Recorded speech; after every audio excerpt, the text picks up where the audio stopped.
The Galactic Assembly had existed for 12,000 years.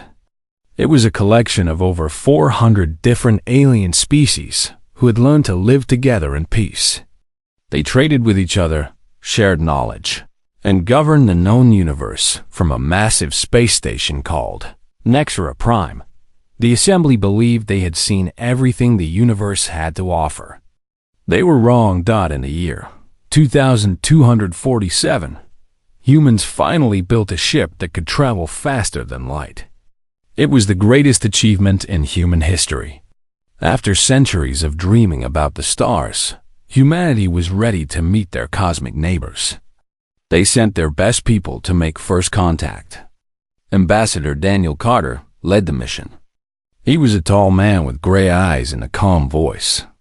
He had spent 20 years as a diplomat and 10 years before that as a Marine. Nothing scared him easily. Dr. Amy Morgan traveled with him.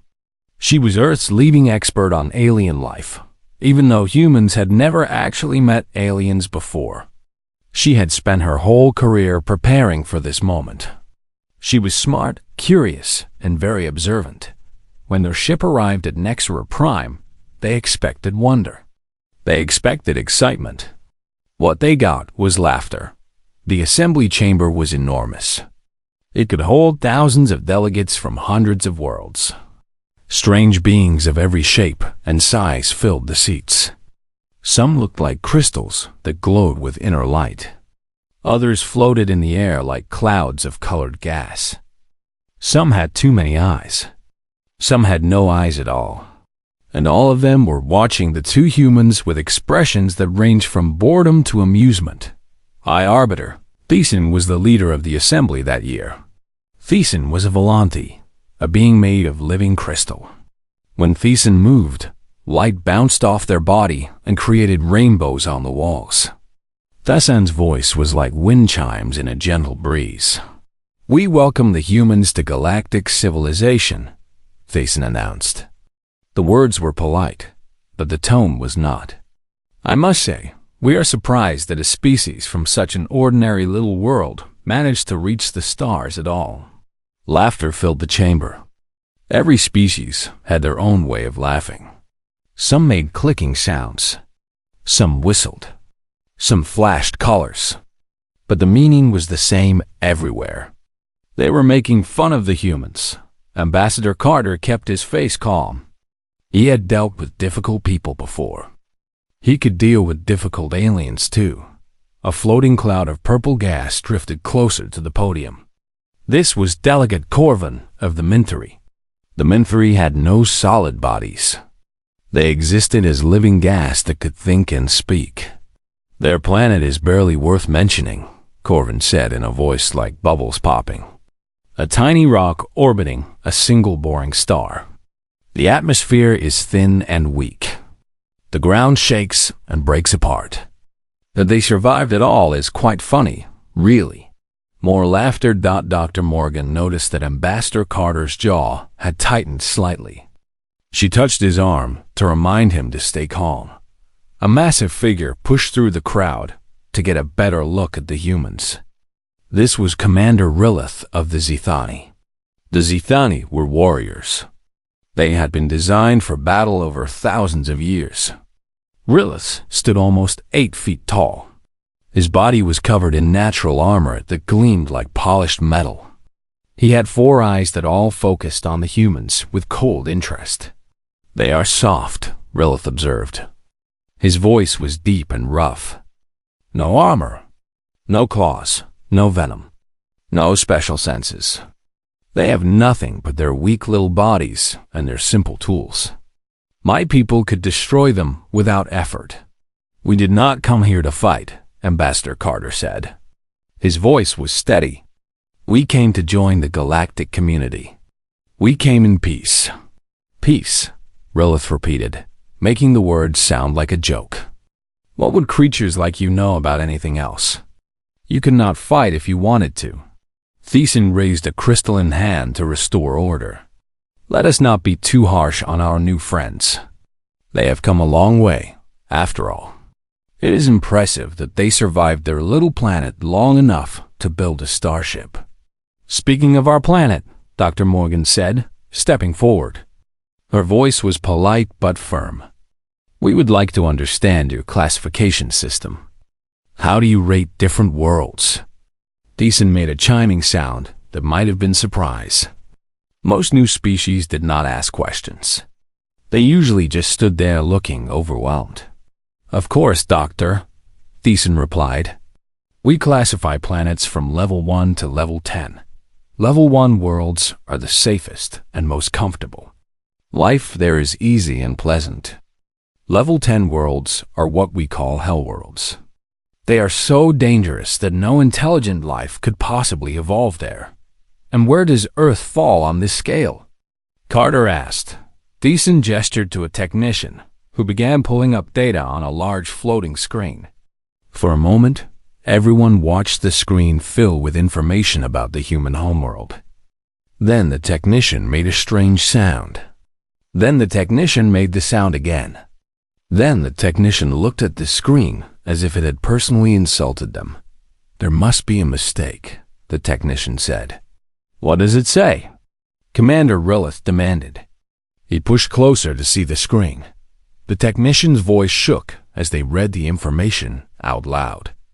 Sulfuri, locally called Earth. Classification, Level 8 Hellworld. Warning, extreme gravity changes. Toxic atmosphere with high oxygen content. Unstable climate with extreme temperature shifts. Presence of mega predators. Dangerous microorganisms rated as Class Omega threat. Frequent earthquakes and volcanic activity. Native intelligent species. Unknown. No survey team has returned alive to confirm. The chamber went completely silent. Ambassador Carter and Dr. Morgan looked at each other. They had not known about this classification. To them, Earth was just home. It was where they had grown up, where their families lived, where everything they knew existed. They had never thought of it as particularly dangerous. The silence stretched on and on. Finally, Deason spoke. The confidence was gone from their voice. You evolved naturally on a level 8 world? We did, Carter confirmed. Without genetic engineering? Without artificial assistance? Just natural evolution over millions of years. Commander Rilith, the mighty warrior who had mocked them moments ago, took a step backward. His 4 eyes were wide with something the humans had never expected to see. Fear. That is not possible, Rilith whispered. But it was possible. And everything the Galactic Assembly thought they knew about humans had just changed forever. Admiral Kevin Shaw received the urgent message while he was sitting in his office aboard the ESS Endeavour. The Endeavour was humanity's finest ship, and it was orbiting Nexera Prime to protect the diplomatic mission. Shaw was 53 years old with short gray hair and a face full of lines from years of hard service. He had seen many things in his life. He had fought in the resource wars. He had helped stop the AI rebellion. He thought nothing could surprise him anymore. The message from Ambassador Carter changed that. Admiral, you need to come down to the assembly chamber immediately. Something has happened. Something big. Shaw took a shuttle down to the station. When he walked into the chamber, he barely recognized the place. The aliens who had been lounging comfortably in their seats before were now pressed against the walls. They watched the small group of humans with wide eyes and nervous movements. Dr. Morgan was standing in the middle of a crowd of alien scientists. They were all talking at once, asking questions faster than she could answer. She looked tired but excited. Shaw found Ambassador Carter standing with Commander Rilith. The big alien warrior was no longer looking down at humans with contempt. Now he looked at Carter the way a person might look at a bomb that could explode at any moment. What happened? Shaw asked. Carter explained about the planetary classification system. He explained that Earth was rated as a level 8 hellworld. He explained that no survey team had ever survived long enough to study their planet properly. Shaw took this information calmly. He was too old to panic about things he could not change. So our home planet is basically a death trap by galactic standards. It appears so, Carter said. Rilith stepped closer to the Admiral. The alien's voice was much more respectful than it had been earlier. Admiral Shaw, I must ask you some questions. My people are warriors. We were built for war over 3,000 years of genetic engineering. We are considered dangerous everywhere we go. We were designed to survive level 5 worlds. And we evolved on a level 8, Shaw finished for him. Yes, naturally, through pure survival. No one helped you. No one designed you.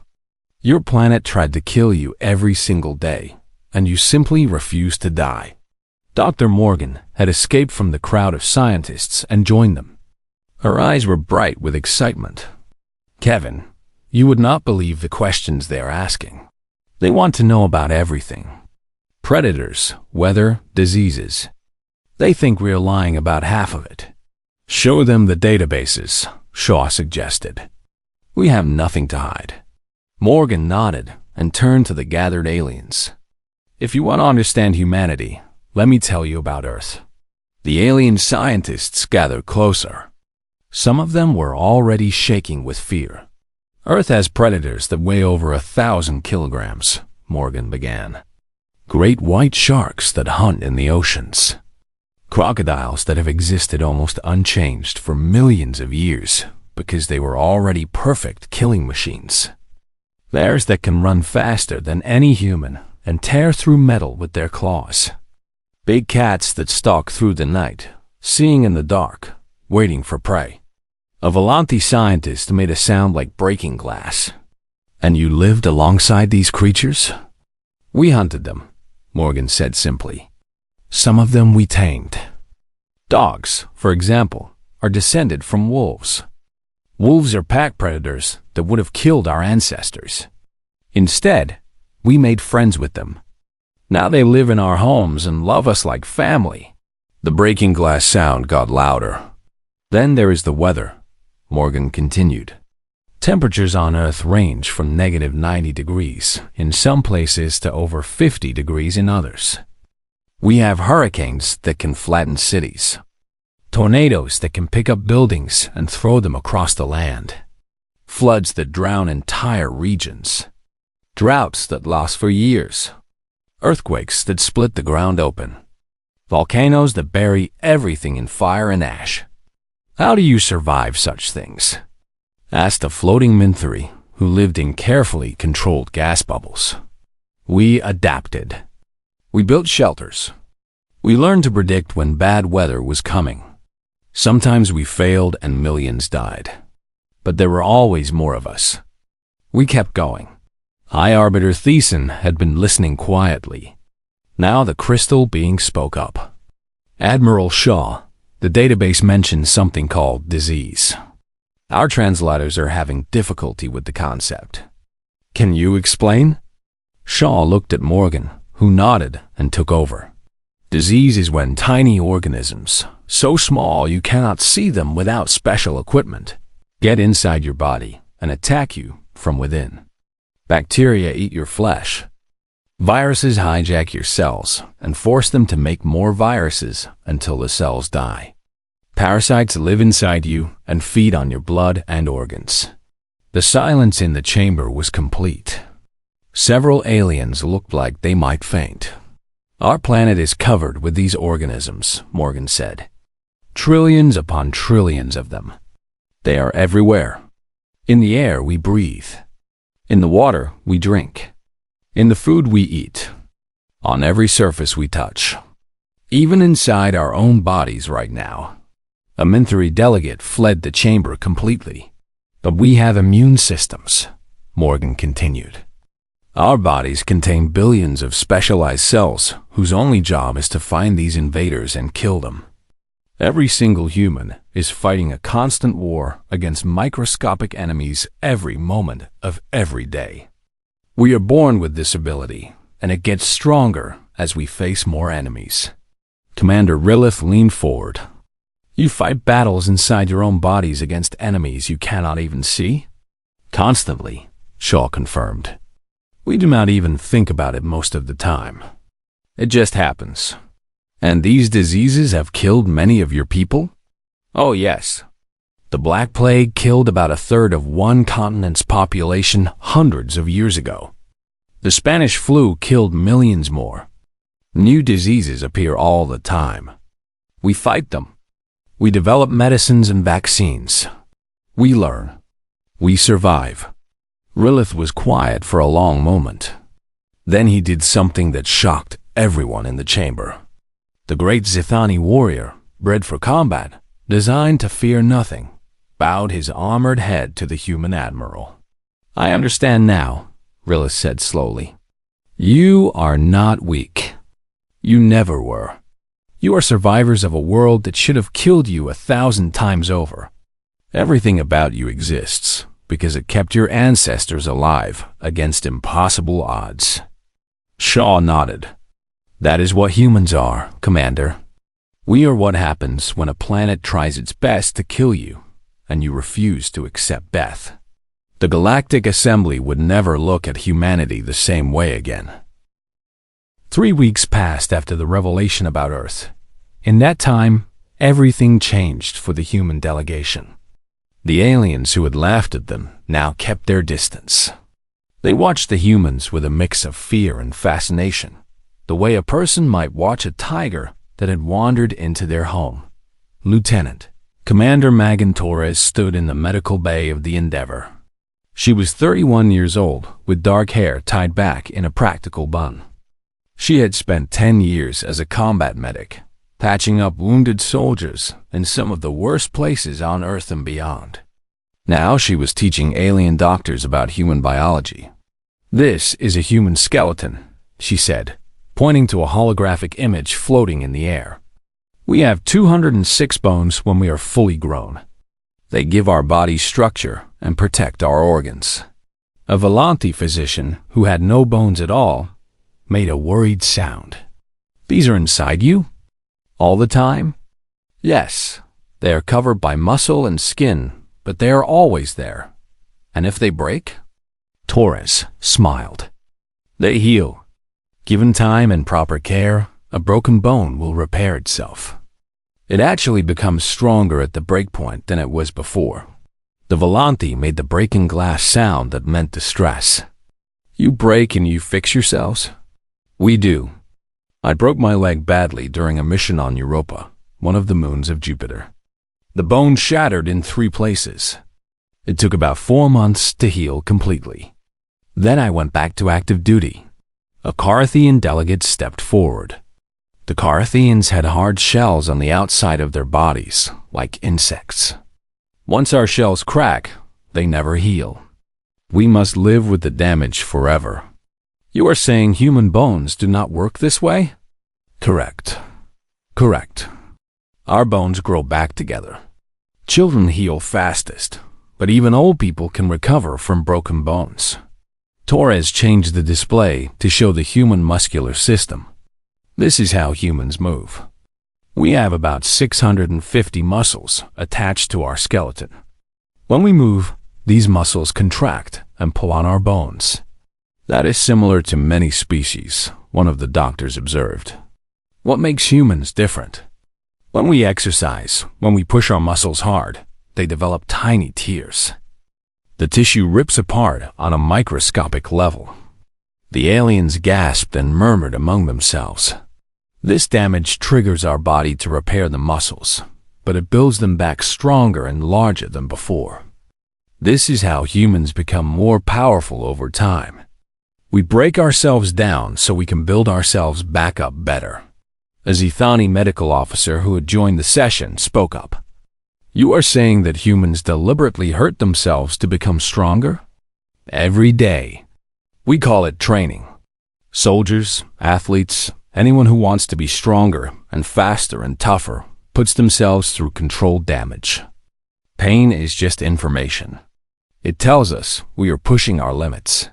Meanwhile, in the officers' dining hall, Admiral Shaw was having lunch with Commander Rilith and several other alien military officers. The Zithani commander had requested permission to observe human customs, and Shaw had agreed. He found that he was starting to like the big warrior. "What is this?" Rilith asked, pointing a clawed finger at Shaw's plate. "Steak. It is muscle from a cow, a large animal we keep for food." Shaw cut a piece and put it in his mouth. Rilith watched with his 4 eyes. "You eat the flesh of other creatures." "Most humans do, yes. We are omnivores. We can eat almost anything. Plants, animals, fungi, even some things that are technically toxic. You eat poison?" Shaw chuckled. "Have you heard of capsaicin? It is a chemical found in certain plants called peppers. The plant makes it to stop animals from eating it. The chemical causes a burning sensation and pain. Humans eat it for fun." Rilith's mandibles clicked in confusion. "You eat something that causes pain because you enjoy it? Some of us compete to eat the hottest peppers. The ones that cause the most pain are considered the best. That is insane. Wait until I tell you about alcohol. It is a liquid that poisons our brains and makes us act strangely. We drink it at celebrations." Rilith was quiet for a long time, processing this information. The meal was interrupted by the ship's communication system. Captain Laura Price's voice filled the room. "Admiral Shaw, we have a problem.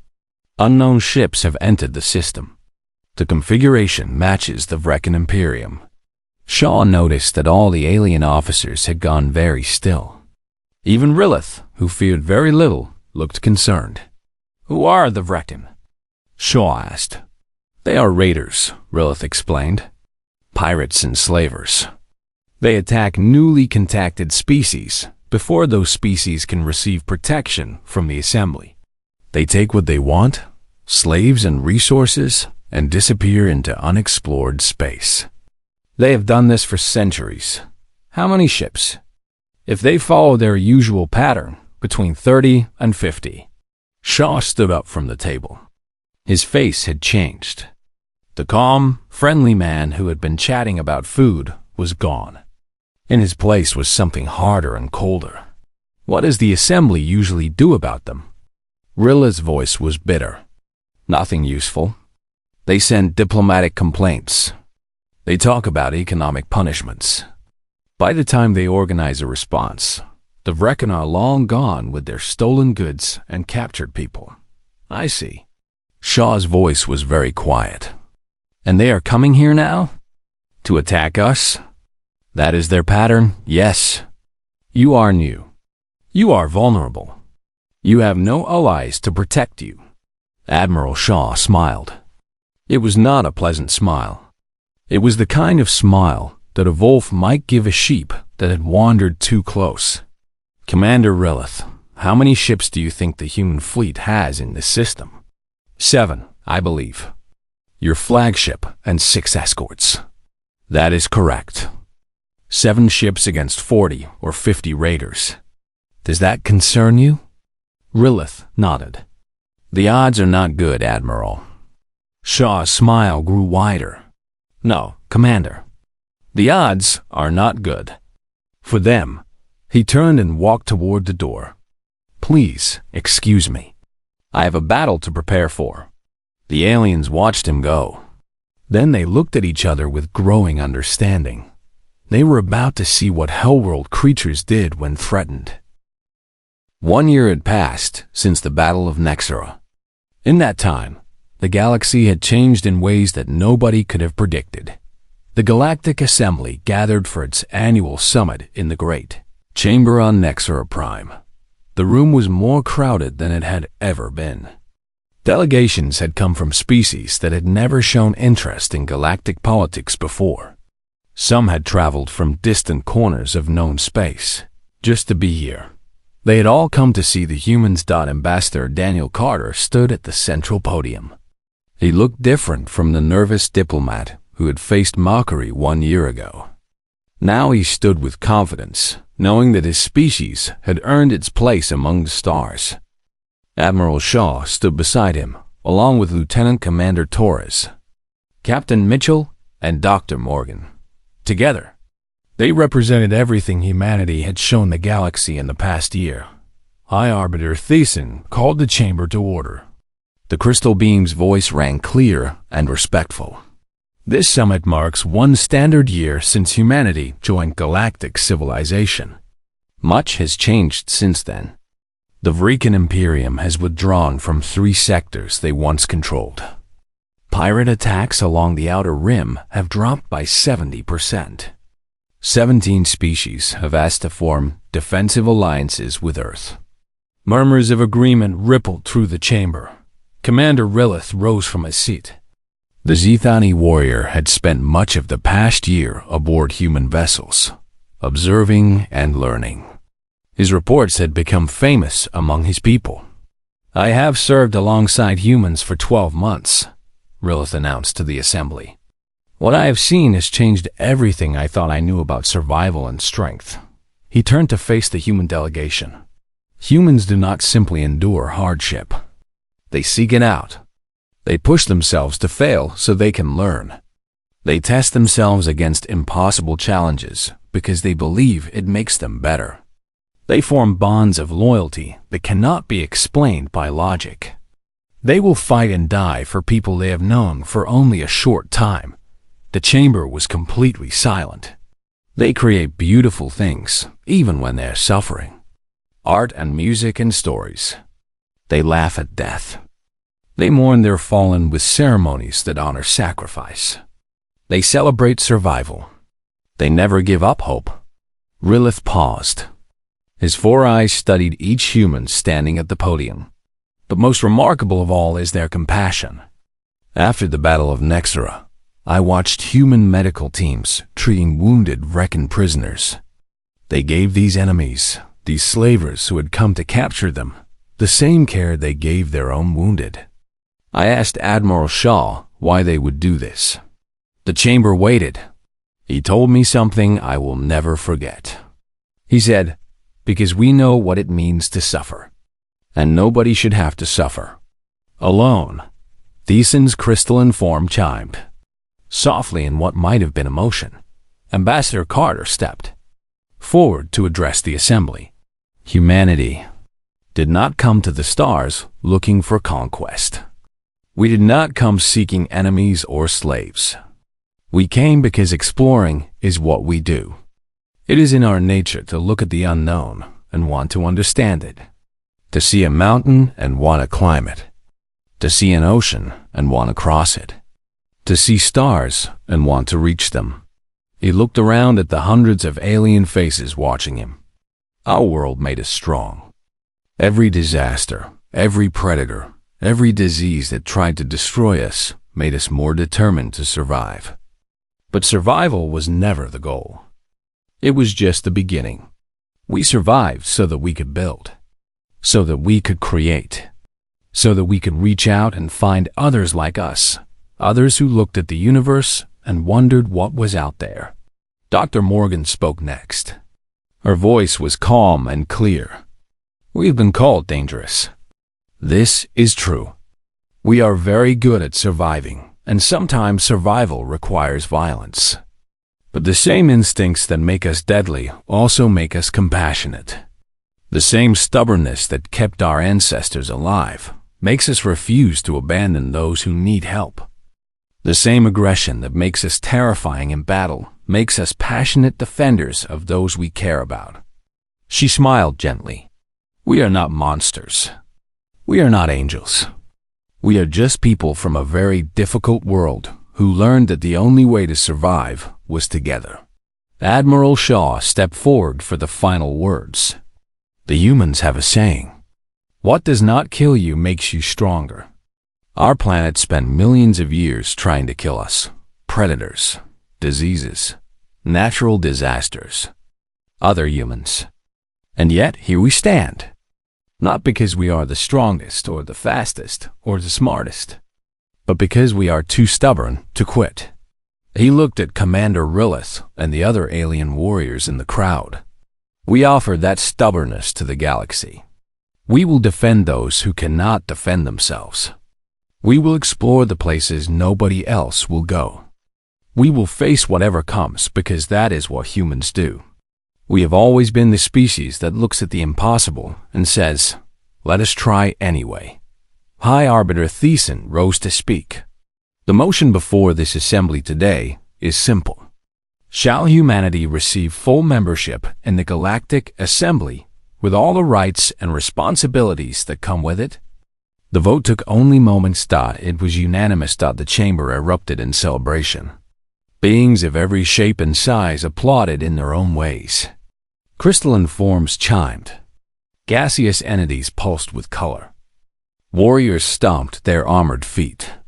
The universe itself seemed to shake with joy. In the midst of the celebration, Admiral Shaw found himself standing beside Commander Rilith. A remarkable achievement, the Zethani warrior observed. In 1 year, your species has gone from being mocked to being respected, from being dismissed to being feared and admired. Shaw shook his head slowly. We have not changed, Commander. We were always this way. You just did not know us yet. I think perhaps no one truly knows your species. Not even yourselves. The Admiral smiled. It was a tired smile, the smile of someone who had seen much and expected to see much more. That is the thing about Hellworlds, Commander. They do not just create survivors. They create people who refuse to be anything else. No matter how dark things get, no matter how impossible the odds, there is always a human somewhere who will stand up and say no. Not today. Not ever. Through the great windows of the assembly chamber, the stars stretched endlessly into the darkness. Somewhere out there, spinning around a small yellow sun, a blue planet continued its ancient journey. Earth had sent its children to the stars, and the galaxy would never be the same again. The ESS Endeavour was not the only human ship in the Nexera system. When humanity had sent diplomats to meet the galaxy, they had also sent protection. 7 ships in total orbited the station. The Endeavour was the flagship. The other 6 were called the Lincoln, the Jefferson, the Madison, the Monroe, the Adams, and the Harrison. Each one was a Titan-class battlecruiser, built for long journeys and hard fights. Captain Ryan Mitchell commanded the Lincoln. He was a tall man with a short beard and the easy confidence of someone who had survived many difficult situations. He stood on his bridge, watching the tactical display as enemy ships dropped out of faster-than-light travel. Count 43 Vrecken vessels, his sensor officer reported.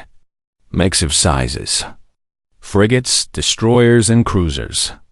They are arranging themselves in standard attack formation. Mitchell nodded calmly. Standard raider setup. Overwhelming numbers to scare the target into surrender. His communications officer spoke up. Sir, they are sending a message. Standard surrender demand. Let me hear it. A new voice filled the bridge. It was harsh and hissing, like a snake trying to speak. Attention, vessels in orbit of Nexera Prime. I am Warlord Krazoth of the Vrecken Imperium. You will surrender immediately. Turn over all diplomatic personnel and half your cargo. Do this, and we will allow your crew to live. Refuse, and we will destroy your ships and take what we want anyway. You have 1 hour. Mitchell looked around at his crew. They were all watching him, waiting for his orders. None of them looked afraid. They looked eager. Open a channel to the entire human fleet, Mitchell ordered, and connect me to the Vrecken commander. A moment later, a face appeared on the main screen. It was reptilian, covered in dark red scales. Yellow eyes glowed with cruel intelligence. Rows of sharp teeth filled the mouth that twisted into something like a smile. I am Captain Ryan Mitchell of United Earth Fleet, Mitchell said pleasantly. I have a counteroffer for you. Turn your ships around and leave this system. If you do this immediately, we will not destroy you. The Vrecken commander laughed. It was an ugly, rasping sound. 7 ships against 43? Your species truly is as stupid as the reports said. The reports, Mitchell replied. did not mention some important facts.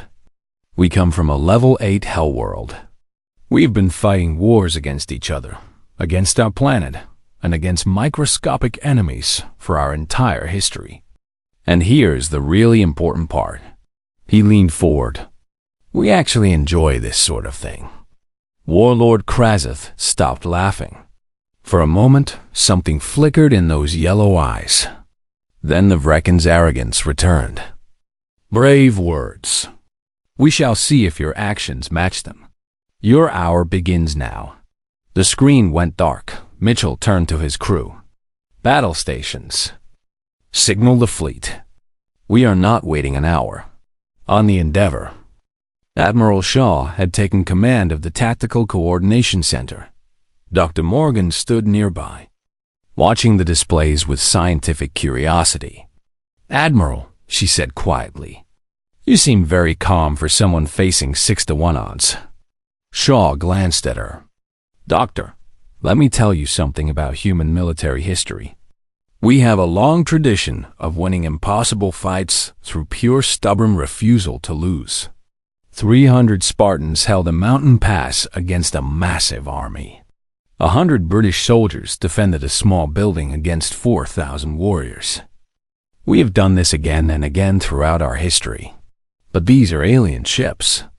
We do not know their capabilities. True, but they do not know ours either. More importantly, they do not understand what we are willing to do to win. The Vrecken fleet moved first. They clearly expected the humans to run or surrender.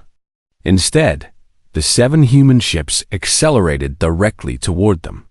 They are charging, reported a Vrecken officer on Krazeth's ship. They should be retreating, but they are charging at us. Krazeth frowned. This was not how prey was supposed to behave. The 2 fleets met in a violent crash of energy weapons and missile fire.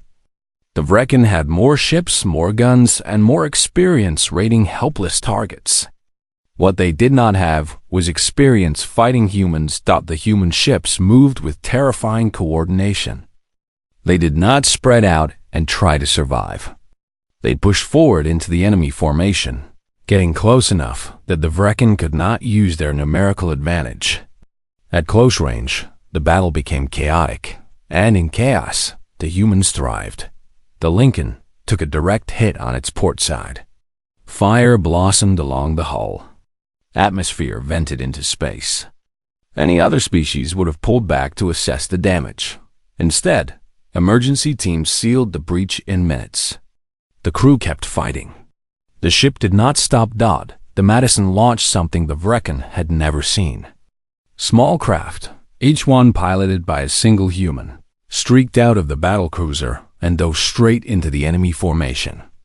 These fighter pilots flew directly at the Vrecken ships, firing weapons and dodging return fire with inhuman skill. The Vrecken had automated their small craft thousands of years ago. No sane species sent living beings to fly those dangerous missions. But humans were not sane by galactic standards. They volunteered for the most dangerous duty. They considered it an honor. Warlord Krazeth watched his fleet fall apart. Ship after ship exploded or went dark. The humans would not stop. They would not slow down. Every time he thought he had hurt them badly enough to make them retreat, they just came back harder. Warlord, one of his officers said, voice trembling, we have lost 20 ships. The humans have lost none. That cannot be correct. It is. Their ships take damage, but they repair themselves and continue fighting. Their small craft pilots are suicidal. They fly into our weapons to get better shots at our engines. This is not warfare. This is madness. Captain Mitchell's voice came over the communication channel. Warlord Krazeth, you have lost over half your fleet. We are willing to let you leave now if you go immediately. This is your only warning. Krazeth wanted to refuse. His pride demanded that he fight to the death. But he looked at the tactical display and saw the truth. The humans were not just winning. They were hunting his ships like predators hunting prey. All ships, Kraseth ordered, his voice heavy with shame, retreat.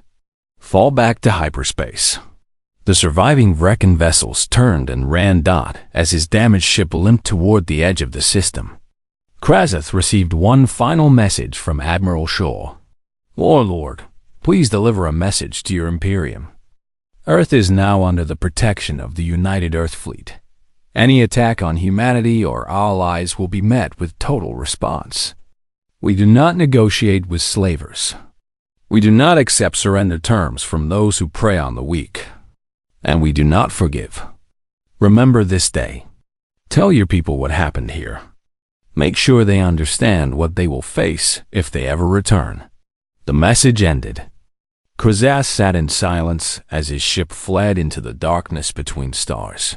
For the first time in his long career as a raider and slaver, he knew what his victims felt. He knew fear.